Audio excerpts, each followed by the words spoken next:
No, shut up. Stop laughing.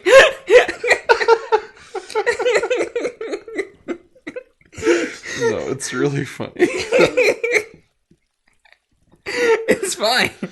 Oh, you won't even notice. Right. Never notice a thing. No, it's all good. Oh, it's all God. good. Hello, everyone. Howdy. Howdy doody this. Moshi, howdy doody des. Oh, it's really fucking good. Gomena, sorry. It's tomorrow deja vu desu ka? I think it's just because that one's like the longest sentence Right. out of them that one just cracks me up. Right. Is tomorrow daijobu desu ka? Like an almost correct sentence, but like not. Right. It's so close to being correct, but also at the same time super far of being correct. Oh god. It's a good one. She's good. Like Gomen Asari, like almost feels like it's almost too serious of a phrase that would be used. Yeah. It's like Choto Minute. Choto Minute is my favorite. Like it feels like that. Choto Minute and Nani the fuck are my favorites to say. Nani the fuck? Classics. I mean, I do love the like mushy Jesus desu. It's just something that I just classic. have always loved. It's my favorite variant of the bait image. Is like the worm, moshi, the mushy beito beito desu. Man, I love the bait images. When we finally grew up and realized the troll face broke, bait woke. Absolutely. It's called maturing, sir. I wouldn't expect you to understand. Right? I played Neptunia 7. I am refined. I haven't played a Neptunia game in fucking years. I miss What was the last one you played? I think the last one I played was Unlimited. So like Neptunia U. Yeah. That was like the last one that like bought on release, which like coincidentally was the game that gave me my body pillow. So like, so you just won. By the way, isn't that a great bonus? That's a fantastic like bonus. Holy shit! Like more games need to do that. I kind of agree. It's a piece of okay. So if like Fire Emblem brushing, like I'm brushing. Like comes out with a limited edition, and it came with a body pillow, a reversal of the, of the man. No, a reversal of the boy and and a toothbrush. Oh my god! no, the bonus is just a toothbrush and a tube of Colgate toothpaste. Like straight up. Please. How about you, audience? Are you excited for Fire Emblem brushing? Are you brushing? Are you brushing? Edelgard, I'm brushing.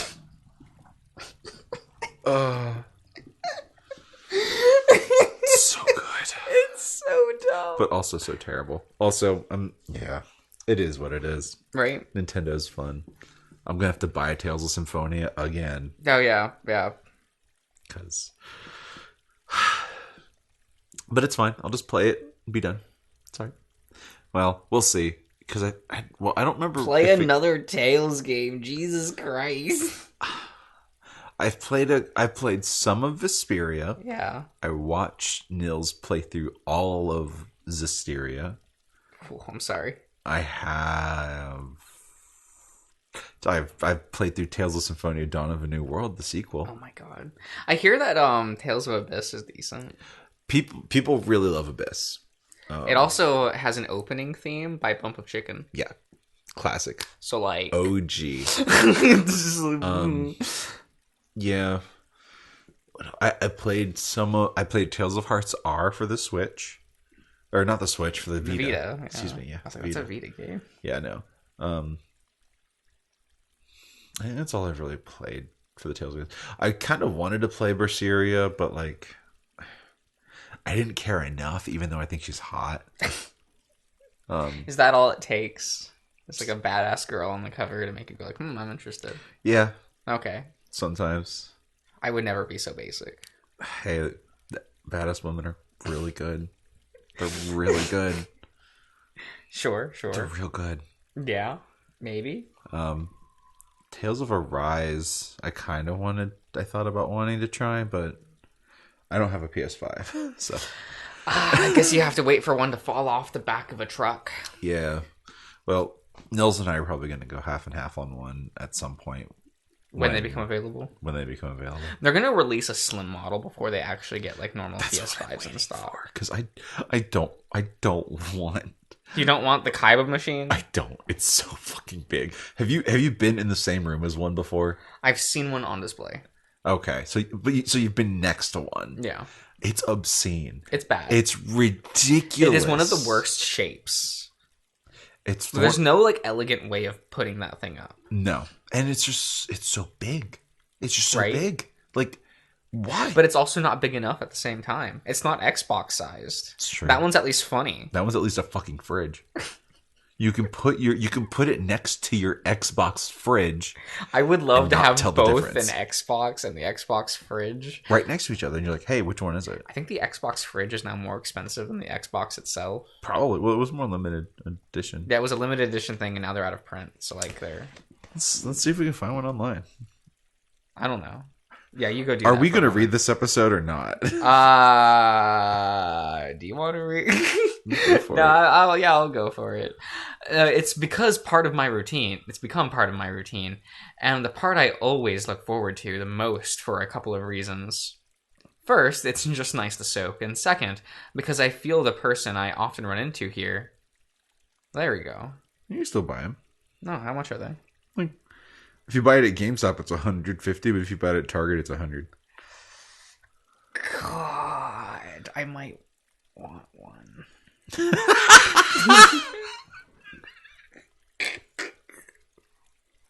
I love that so much.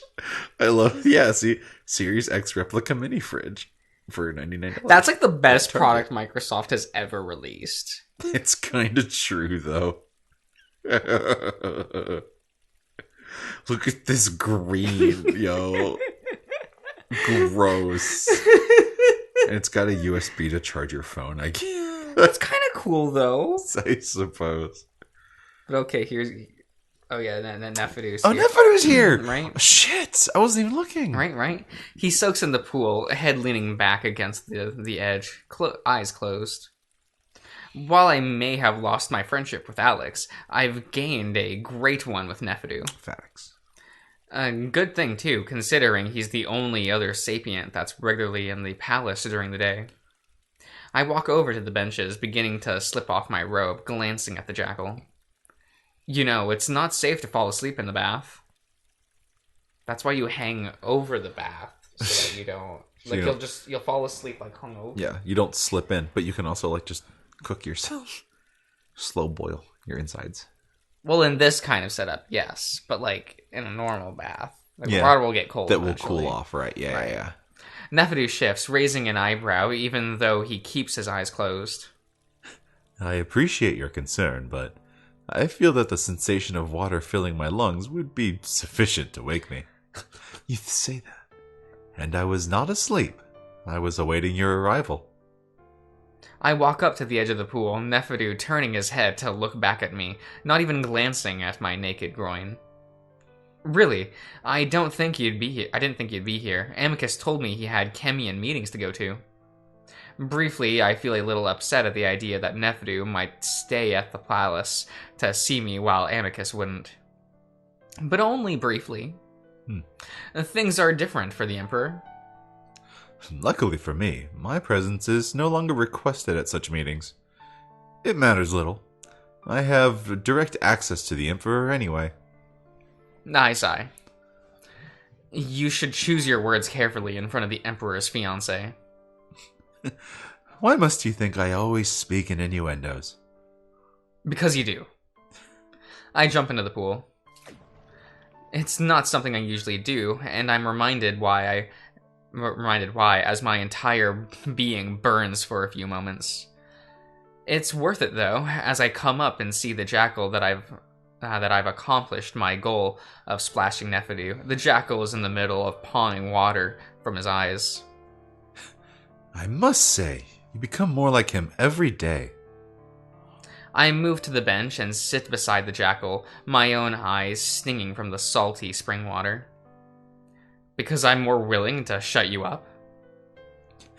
Yes, crude like the wolves, having to resort to physical methods because they can't use their words properly.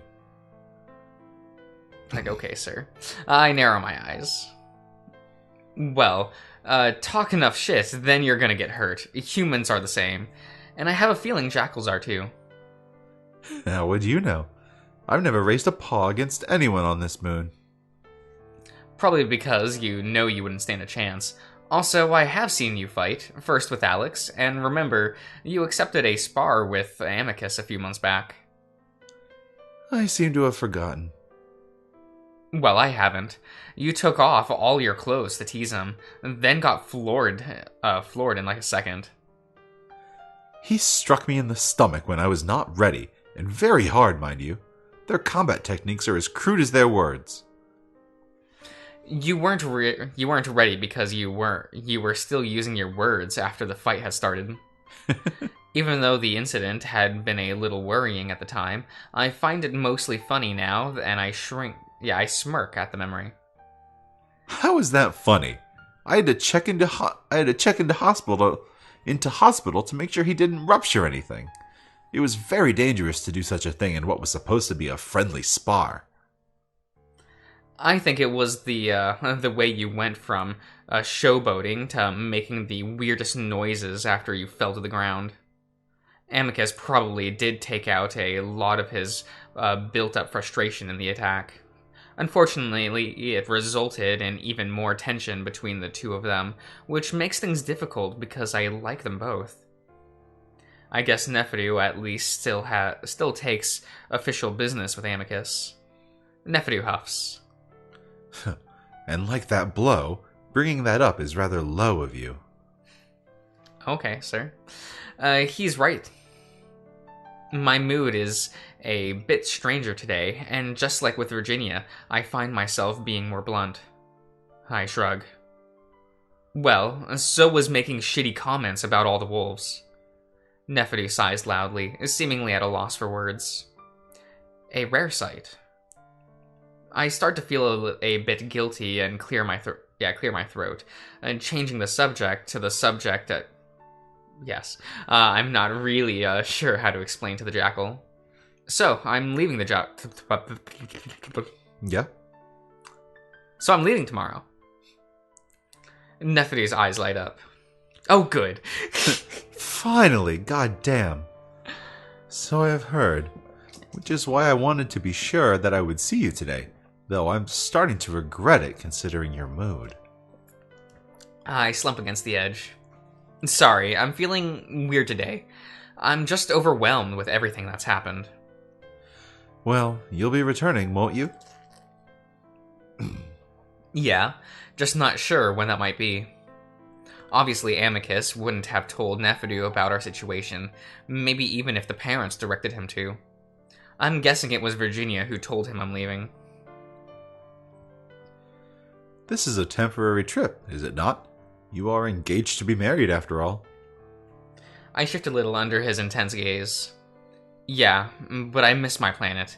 I just need to be home for a while, so it might be a while. It's fine. Neferu is quiet for a moment. Does a while mean weeks? Months? I look away, over the surface of steaming water. Maybe a bit longer. Years? It's more of a statement than a question. Maybe. Well, I must say that I was rather shocked to hear of your sudden plans for departure. That you would not tell me either. Earlier. Ugh. I half-heartedly will the parents to send me a signal that I can just tell Neferu everything. But like always, all is quiet in space. But now I'm less surprised, considering that it sounds like you yourself did not realize you would be leaving. I just didn't know how to tell you. That, or you're hiding something. I look at him. What? Oh, Marco, you're not nearly as subtle as you think. Like I said, you're becoming more like Amicus every day. What do you mean? Well, your sudden interest in galactic affairs, for one, but mostly, it's your mere presence here in the first place. It makes little sense. Oh, yeah? I kind of hope that Nephew figures it out on his own, considering that would dodge the issue of me telling anyone. Oh, yes. If I were to guess, you are currently being trained by Adastra to assimilate your people with the children of the wolves. I physically recoil at the idea, even though he's incredibly close. What? Hell no! I would never do that to my people, or to any people. Despite Amicus being emperor, and despite his slow but steady improvements for the Wolven children, it's still not a situation I would put to Earth in willingly. Nephew raises his eyebrows again, seemingly convinced by my reaction. We regard each other for a moment, and Nephew blinks first. So, you really won't tell me? I didn't say I have to tell. I have a secret to tell, though. You're just assuming. Honestly, I'm a bit hurt that you feel you can't trust me with this information after all this time. Now I raise an eyebrow. Nephew, you haven't told me anything about your own situation on your planet, along with your family. Well, you've never asked. Because I knew it was personal. You dodged the topic whenever I brought it up. It's a very long story, first of all. And second of all, it's a story about me being a selfish, foolish brat. Of course I wouldn't want to tell you. But if I tell you, would you tell me?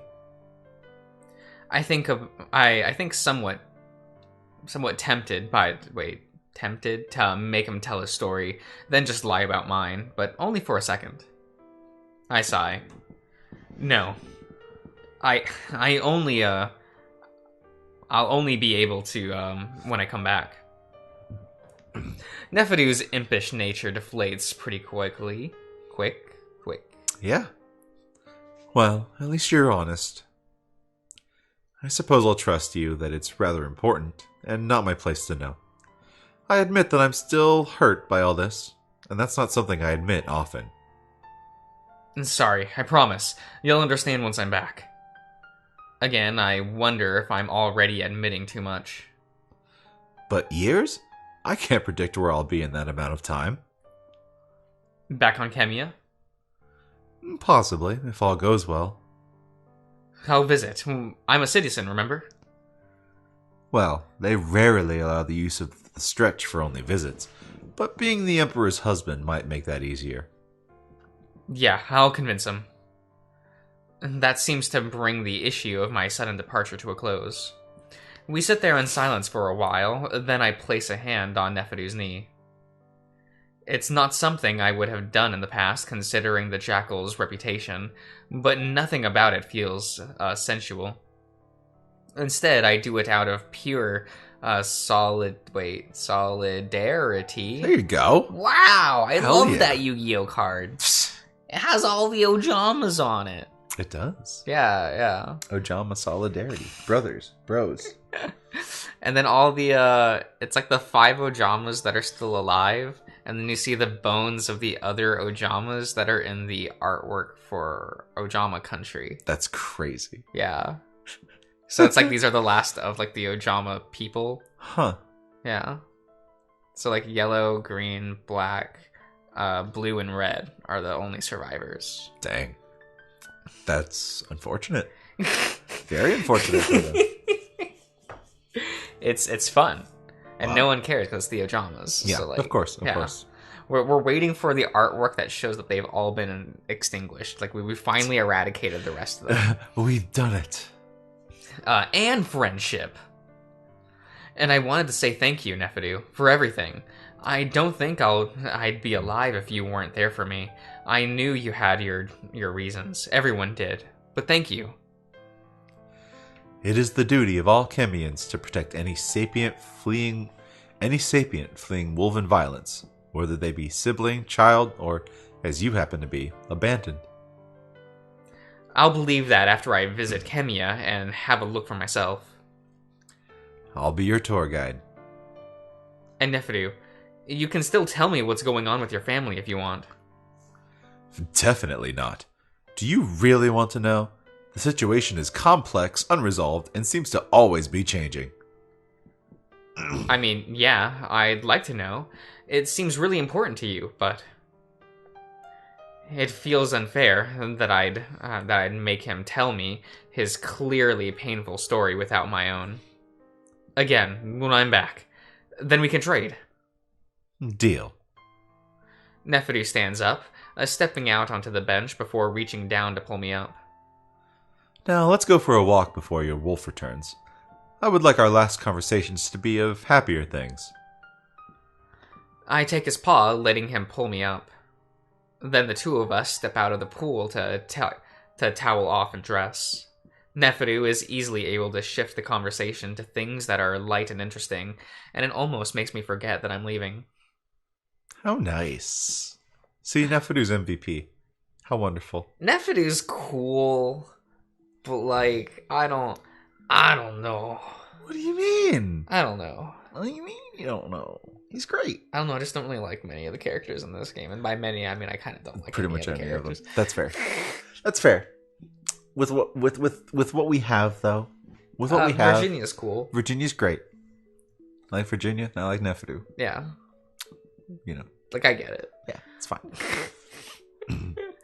And so this Wolverine actually believes that the Imperial family would even consider apologizing for the war. Absolutely asinine, if you ask me. Sounds reasonable. What? No, Marco, it is not. We suffered the heaviest casualties. But wasn't it started by the Empire? No, it was started by Chemian provocation. Haven't you learned the history? Well, yeah, but attacking a planet full of sapient children wasn't the best way to respond. We attacked the Chemian bases with weaponry which happened to be on a planet full of children. They were never fired on directly. So says the Adastran history books. Ugh, why would you assume that? It's not a good argument to just whip out assumptions that these are lies. My father never lied. I'm basing it off of what I've learned from Chemian history as well. I'm not only learning about Adastra, you know. Amicus is quiet, but still looking huffy. Yeah, that's the word that's there. So I lean over from my side of the couch to touch his shoulder. Listen, I'm not saying your father is a liar. I'm saying that sapients, as a whole, are. I know because humans do the exact same thing when we write our history. You should have a bit more pride in your species. How will you lead the humans otherwise? Actually, I think pride is the biggest woven problem. Amicus just goes quiet. I think I hit a sore spot talking about his dad, and although I'm enjoying our usual, somewhat intense banter, I don't have much energy as usual. Sorry, I shouldn't talk about things I don't understand. Amicus looks at me with surprise. What? No, I do want to talk to you about these things. I might seem upset, but I've already told you I enjoy debating. I wave away Amicus's rush, right, to smooth things over. No, me too. I'm just a little tired today. What I want to talk about is what's about to happen to me. About how I very much doubt the parents themselves. Wait. Yeah. How I don't want to do anything except stay on this couch.